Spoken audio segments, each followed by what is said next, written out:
Mark Inc. Ministries presents the preaching and teaching of Dr. Chuck F. Betters in Bear, Delaware. Visit markinc.org, where you'll discover many free sermons and resources that will equip you to walk by faith and offer help and hope to the hurting. That's markinc.org at markinc.org. Take your Bibles, please, and turn to Psalm 84. I've entitled this message, The Valley of Baca. For the next couple of weeks, I would like to challenge you to memorize this 84th Psalm. Again, I want to raise our sights a little bit to the whole idea of renewal and revival, a call to spiritual commitment, the focus now being on genuine experience. I want us to have a meaningful experience, to dwell in the presence of God. Do you desire that? Do you desire to dwell in God's presence? To live every day of your life in the presence of a holy, omnipotent, sovereign, eternal, merciful, gracious, and loving God who knows you by name, who cares for you by name, who knows the needs you bring here? Do you desire to dwell in the presence of that kind of a God? I do.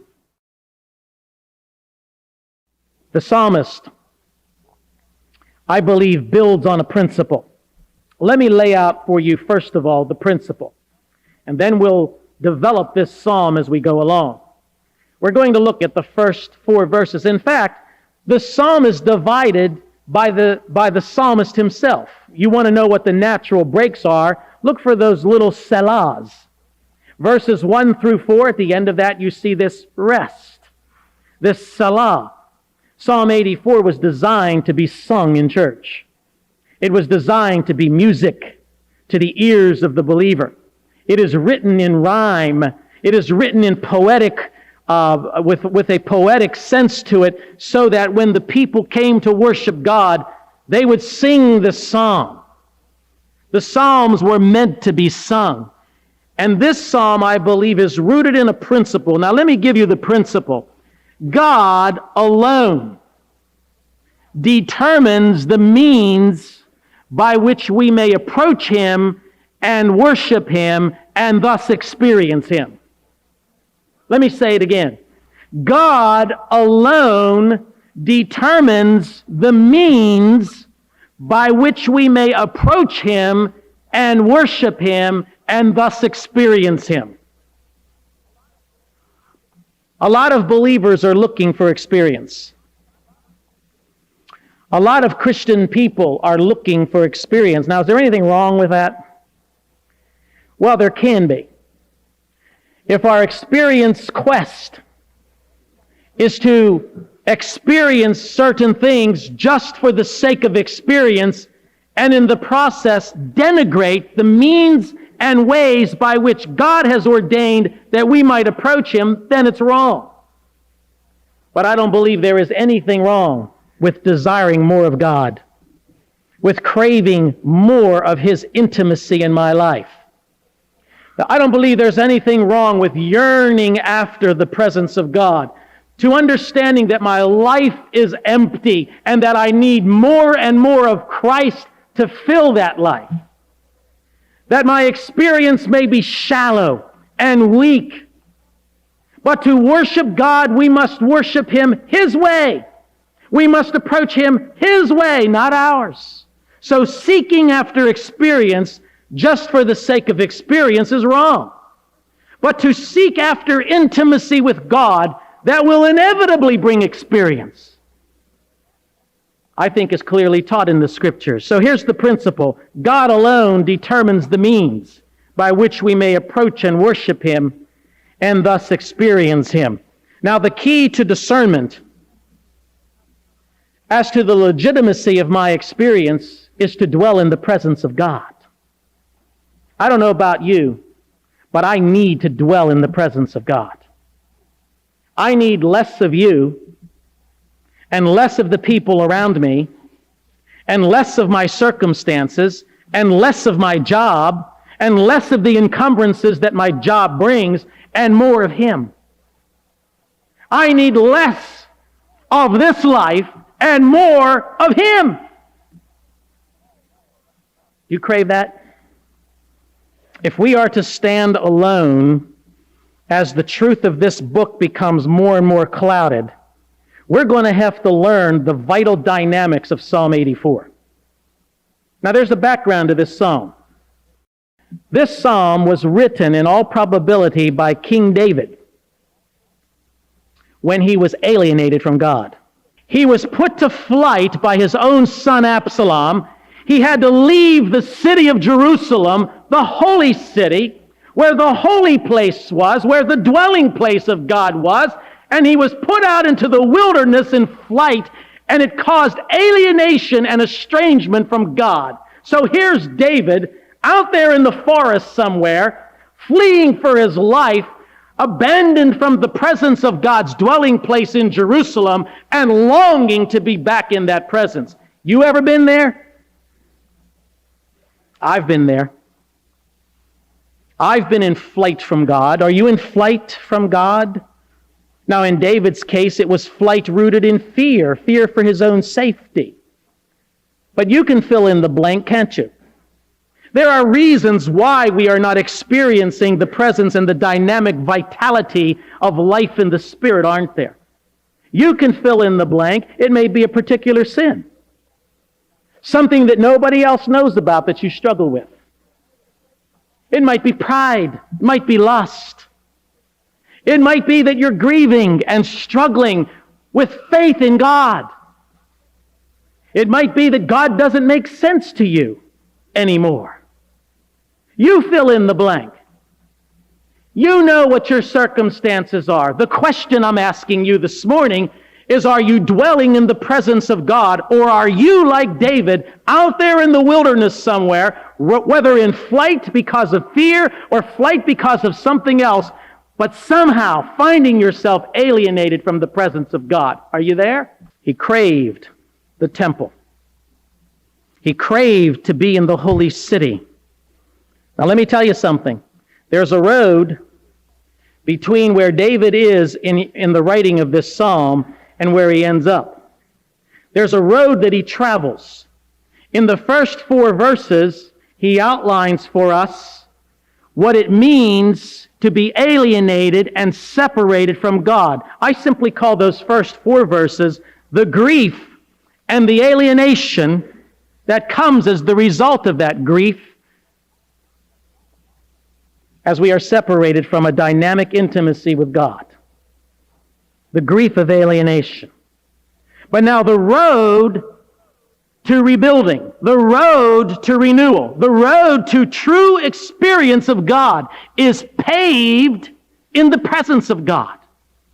The journey from despair to joy is one that cannot be made outside of the presence of God.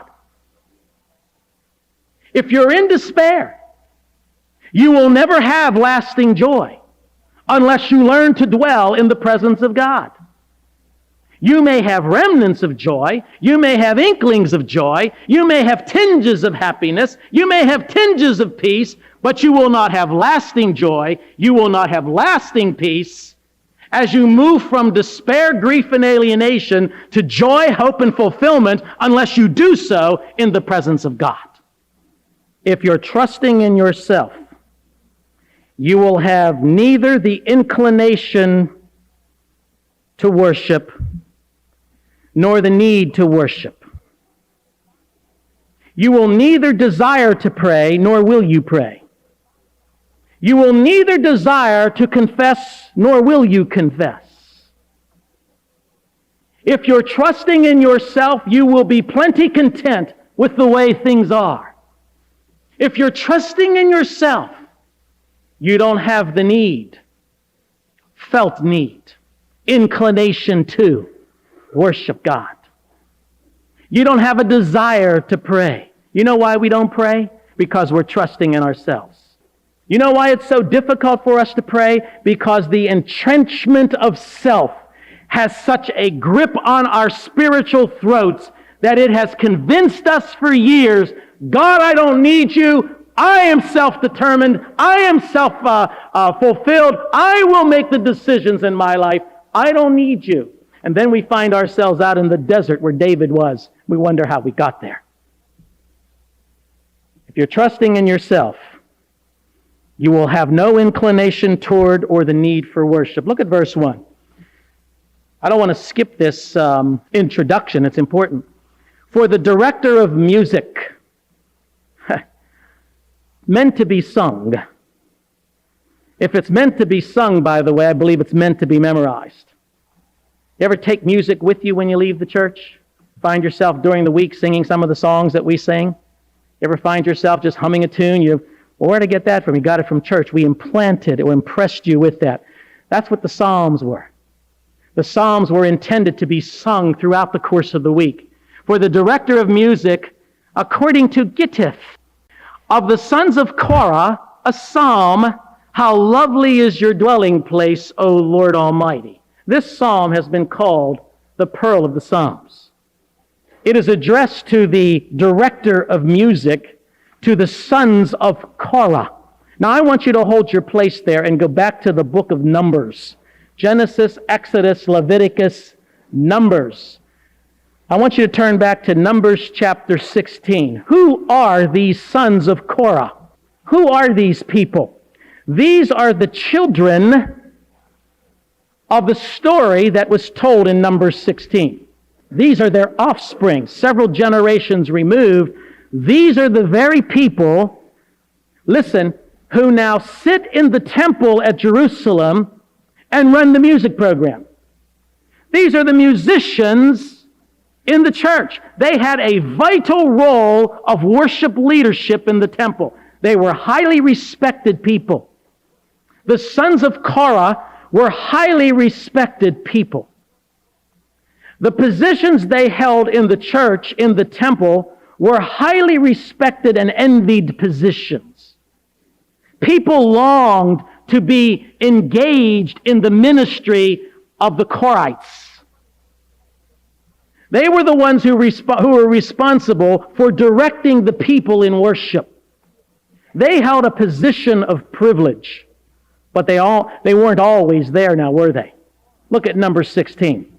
Korah, son of Ishar, the son of Kohath, the son of Levi, and certain Reubenites, Dathan and Abiram, sons of Eliab, and On, son of Peleth, became insolent and rose up against Moses.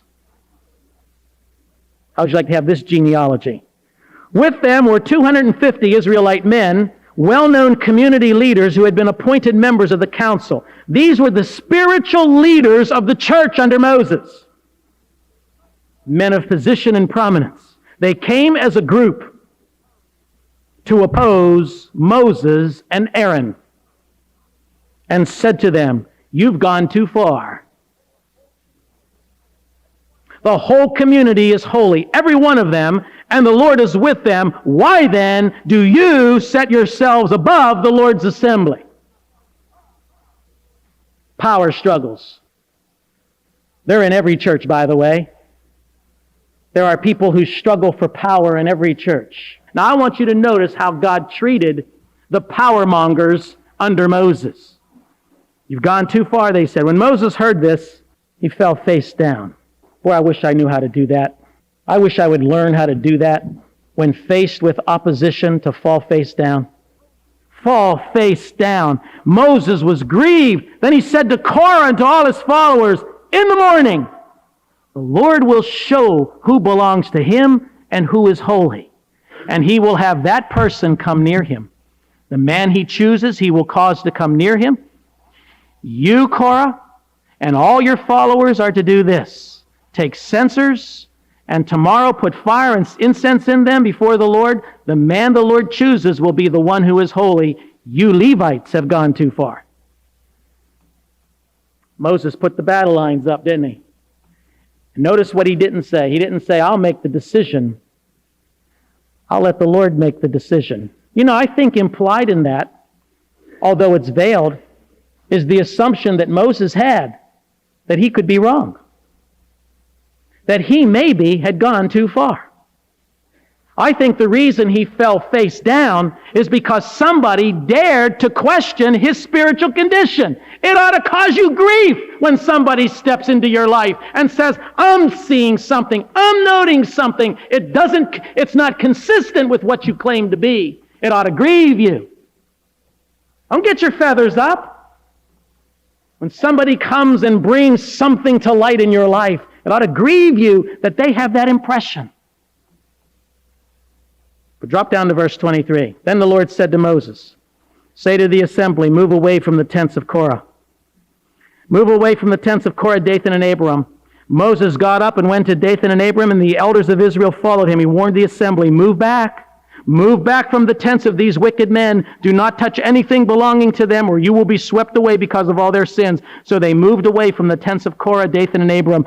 Dathan and Abiram had come out and were standing there with their wives, children, and little ones at the entrance to their tents. That's the mother, the father, the teenagers, and the babies. They're all standing there. The instructions are, move back, get away from them. And Moses said, this is how you will know that the Lord has sent me to do all these things, and that it was not my idea. If these men die a natural death and experience only what happens to men, then the Lord has not sent me. But if the Lord brings about something totally new, and the earth opens its mouth and swallows them with everything that belongs to them, and they go down alive into hell, then you will know that these men have treated the Lord with contempt. As soon as he finished saying all this, the ground under them split apart. The earth opened its mouth and swallowed them. With their households, all of Korah's men, all of their possessions, they went down alive into the grave or hell with everything they owned. Lock, stock, and barrel. Stocks, cars, rifles, possessions, and their children. Hell opened up and swallowed them alive. And then the earth closed over them, and they perished and were gone from the community. At their cries, must have been horrible, all the Israelites around them fled, shouting, the earth is going to swallow us too! Fire came out from the Lord and consumed the 250 men who were offering the incense. How would you like to have that as your genealogy? Now all of a sudden we come to Psalm 84, and the children of these same people,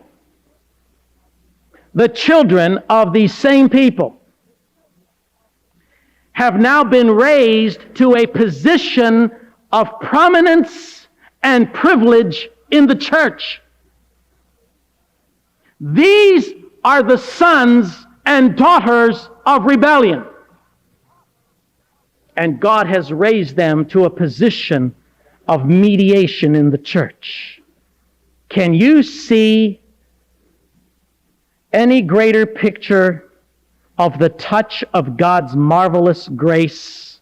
Can you see how the children of rebellion against Moses, whose parents were swallowed up by hell itself, become the finest of the Levites who served in the temple, who were in charge of the meal preparations and the music ministry, the ones who mediated for the people worship, highly and respected and loved by the masses, holding positions of great prominence and privilege in the temple? Is there any better picture of God's grace?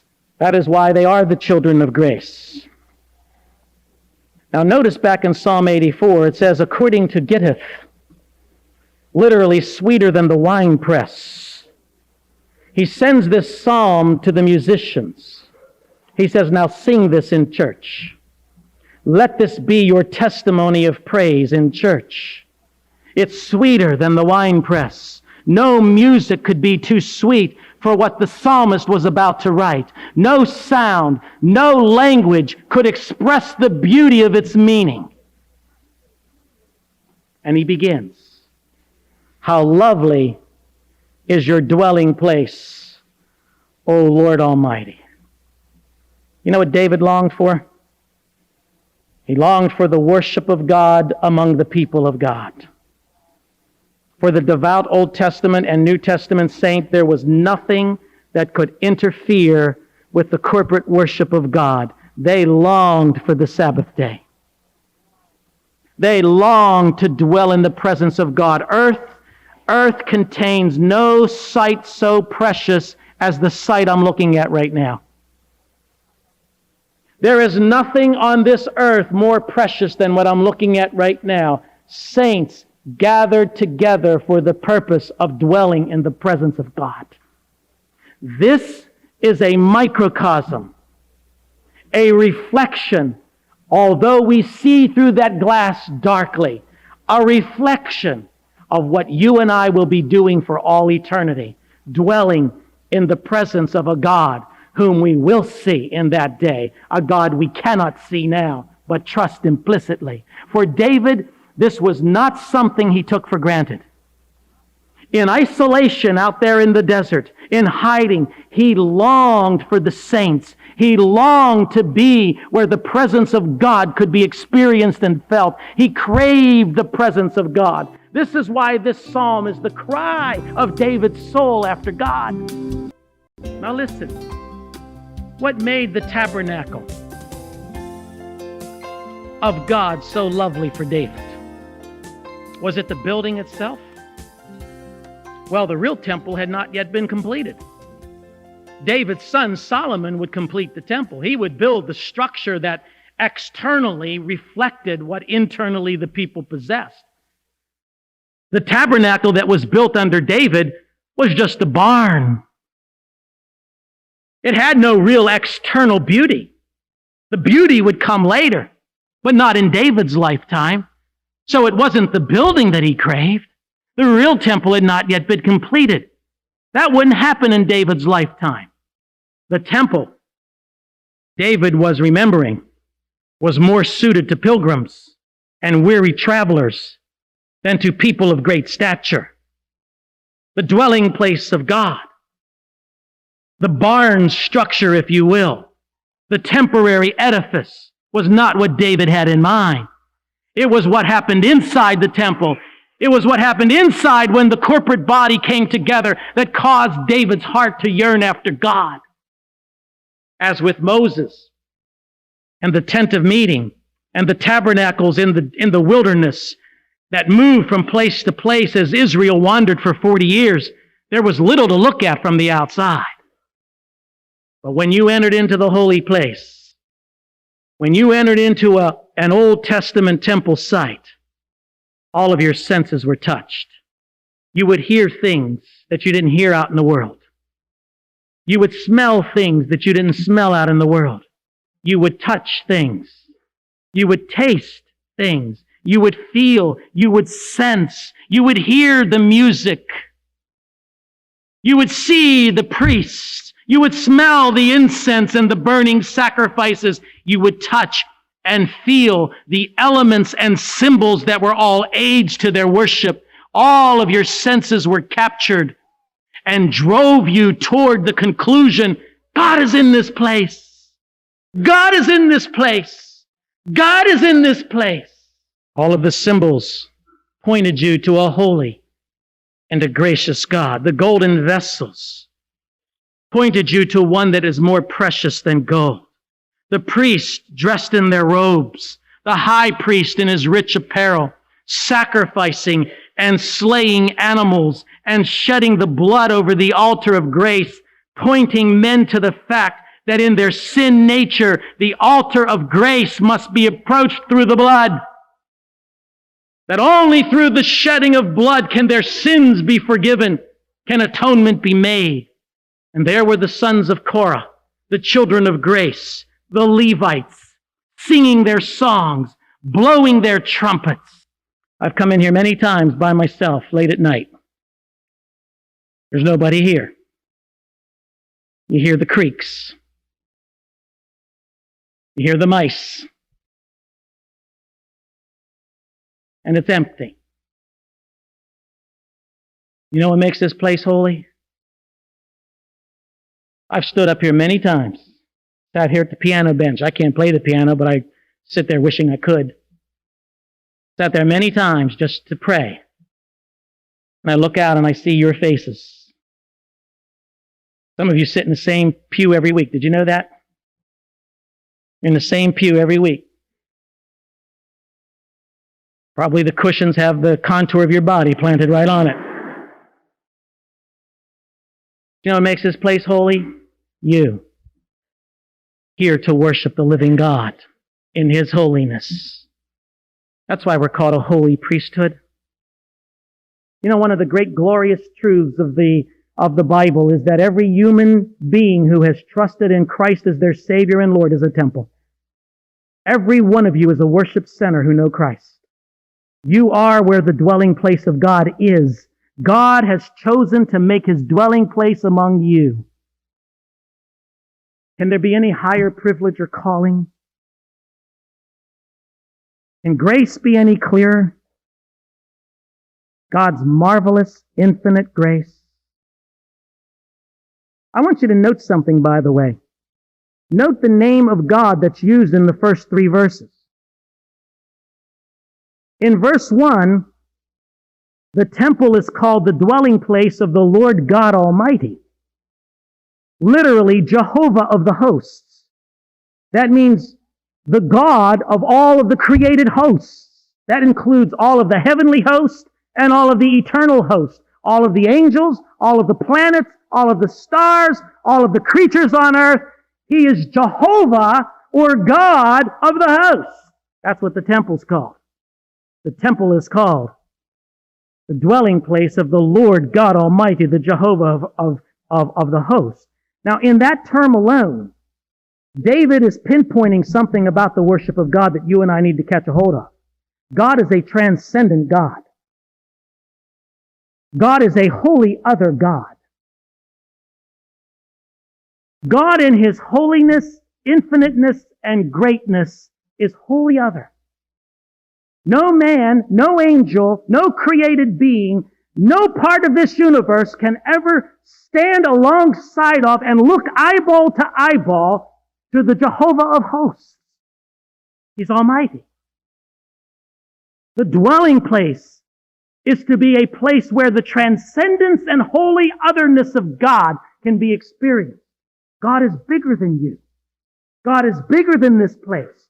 God is majestic. He's mightier than empires. He's mightier than nations. He's mightier than the Democrats, mightier than the Republicans, mightier than the Presbyterians, mightier than the Catholics, mightier than the Jews, mightier than the Muslims. There is no one on earth, no organization, no nation, no institution that can stare God in the face eyeball to eyeball. He is wholly other. Wholly other. And His dwelling place calls Him the Jehovah of hosts.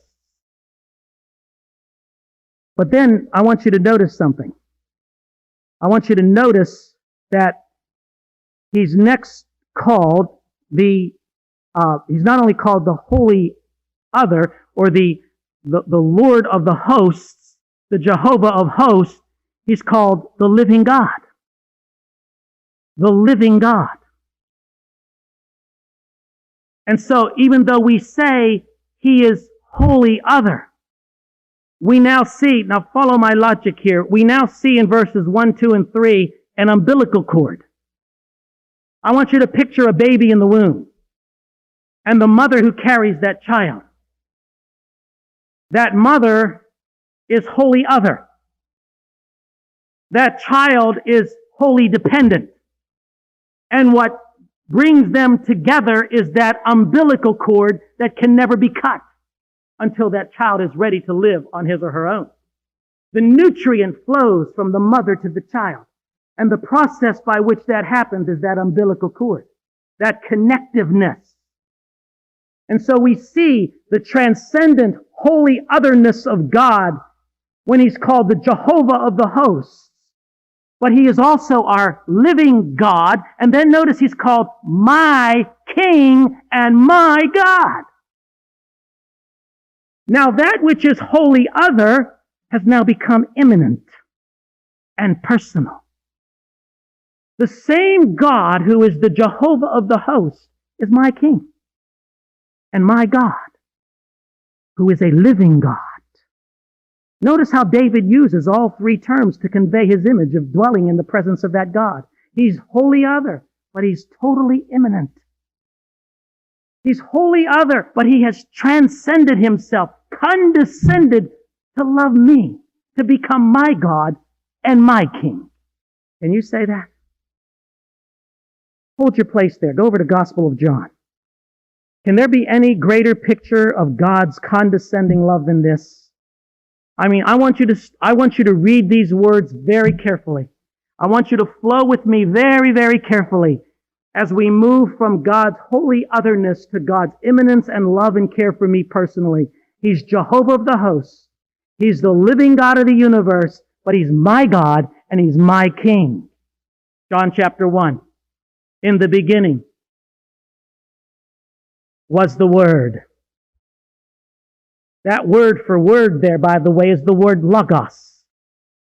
And represented in that word is everything that God was, is, or ever will be. It's the totality of the Godhead. In the beginning was the Word. And the Word was with God. And the Word was God.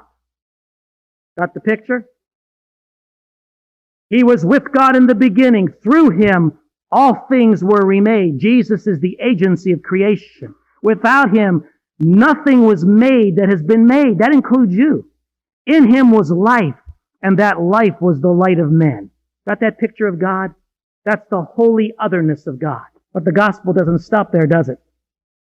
Drop down to verse 14.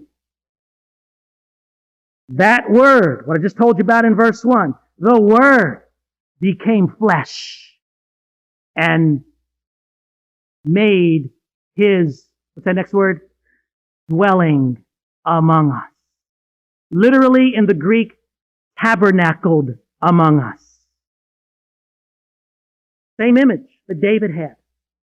The Word, the holy other God, tabernacled. And then he goes one step further. He says, we saw it.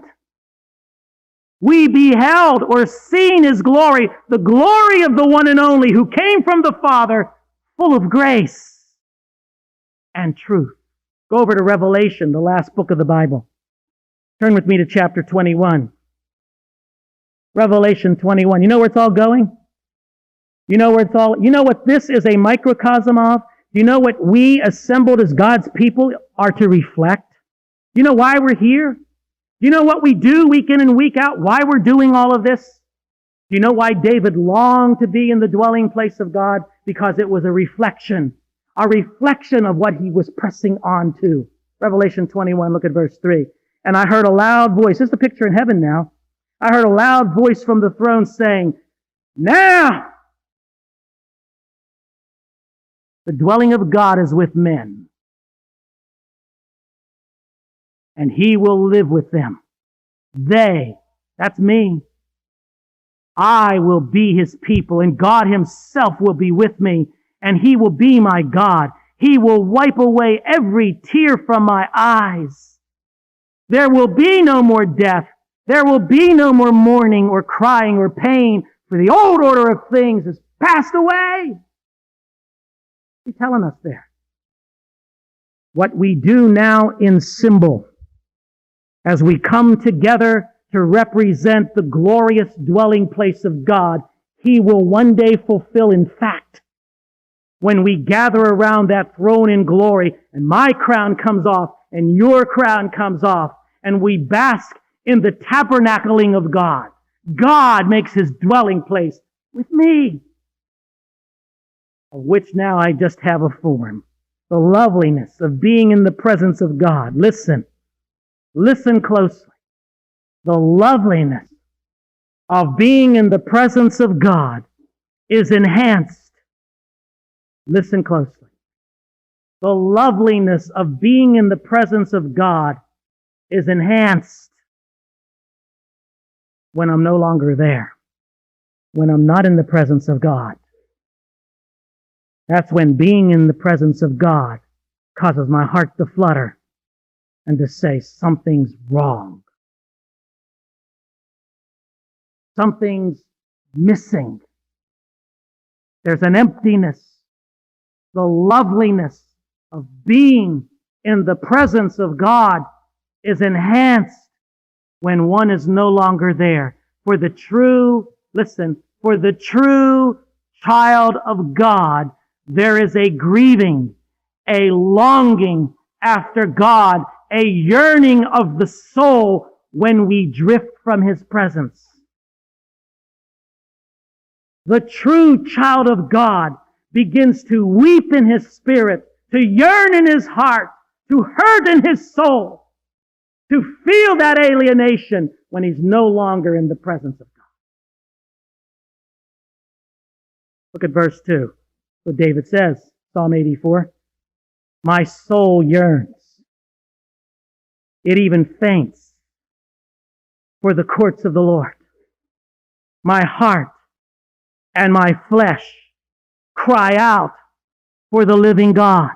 Note the use of the words soul, heart, flesh to speak of David's yearning. It's an inward yearning. That's why he says, my soul yearns. It's a painful yearning. That's why he says, even faints. It's a prayerful yearning. My heart cries out. It's an entire yearning. My heart and my flesh to be in the presence of God is a holistic experience.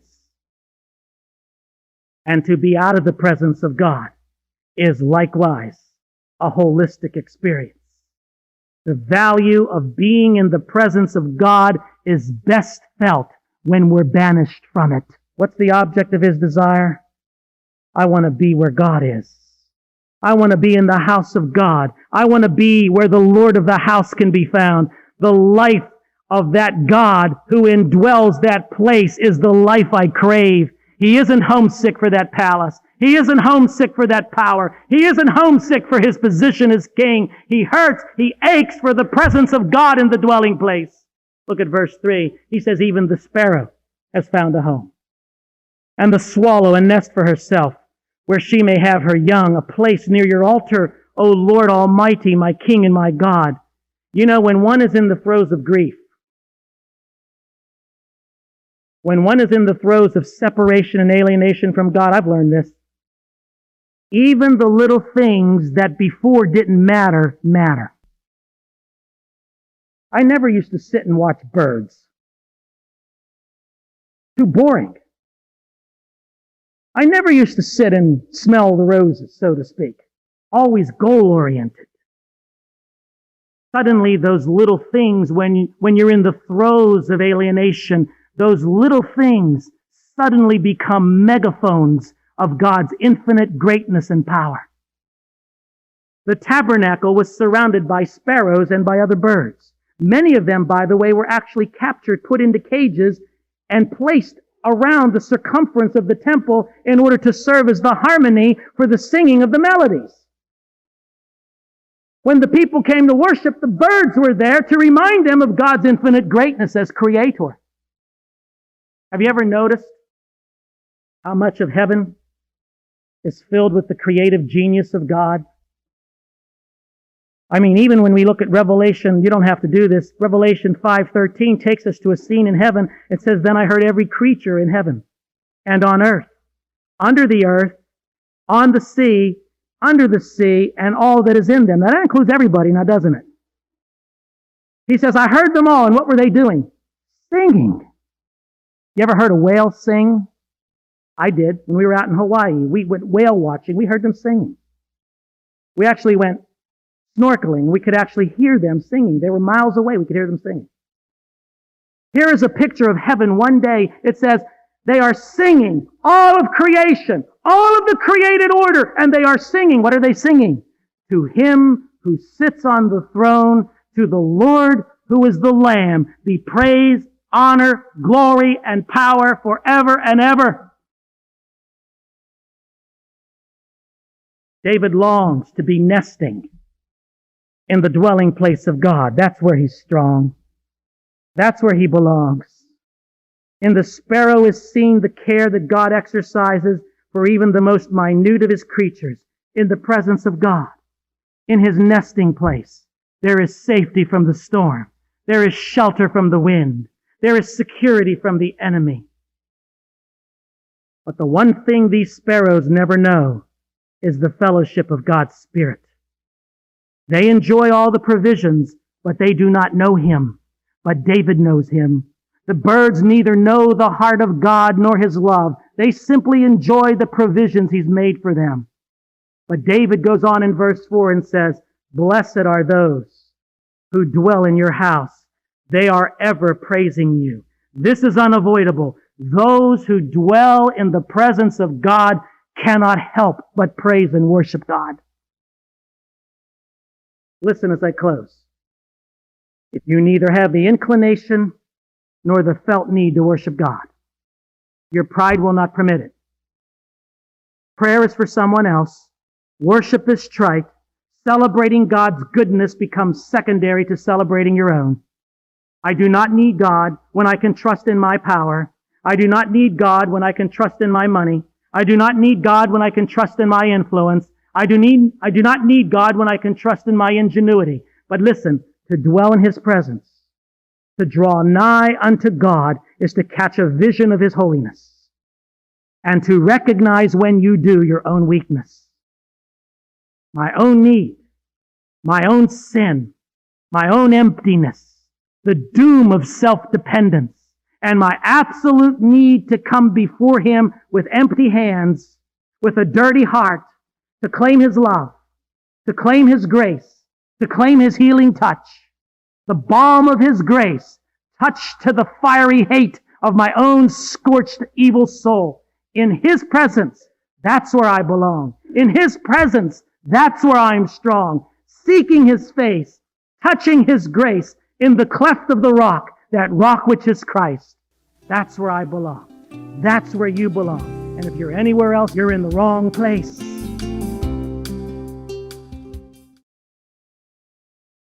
You've been listening to Dr. Chuck F. Betters in this program brought to you by Mark Inc. Ministries, proclaiming the truth that God is sovereign and you can trust Him. Please visit us online at markinc.org to learn about other free sermons and resources.